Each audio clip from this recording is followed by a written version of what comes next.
Ce n'est pas une habitude de vous accueillir, mais plutôt un privilège de vous revoir en séjour pour la célébration d'une des valeurs cardinales qui fondent votre engagement politique, à savoir la défense et la promotion de la liberté d'expression. Je ne vends pas une confidence ici, mais peu avant les débuts de cette cérémonie, de mes échanges avec l'ambassadrice américaine, elle m'a dit de sa forte carrière diplomatique, elle n'a pas vu un président de la République s'est mobilisé pour assister à la célébration de la journée de la liberté de la presse. Ceci est justement la preuve que la démocratie que vous avez tant défendue depuis votre jeune âge vous tient à cœur et la liberté d'expression est à cette démocratie un des poumons principaux.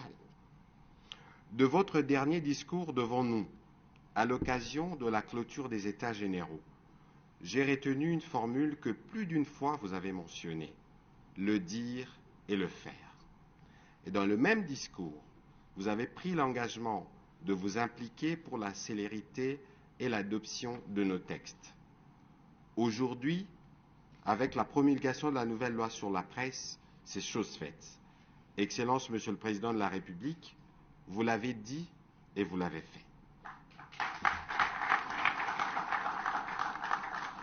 Vous avez donc tenu parole et aujourd'hui il est de mon devoir, comme ministre des tutelles, de saluer votre accompagnement permanent et étroit et de porter le remerciement de tous les professionnels des médias et autres acteurs du secteur à votre autorité. Et je voudrais pour ce faire que ces remerciements puissent se faire entendre dans la salle.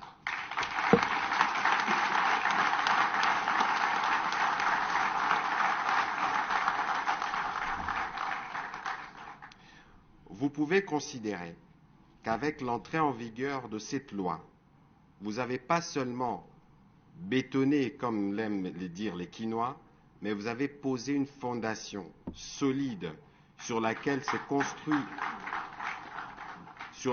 construit désormais les nouveaux écosystèmes médiatiques de notre pays.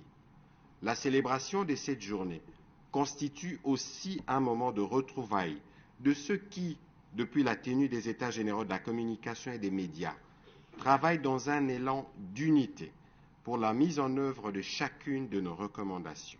Je voudrais particulièrement saluer leur engagement pour le dévouement et le travail en faveur du retour à la norme de notre beau métier.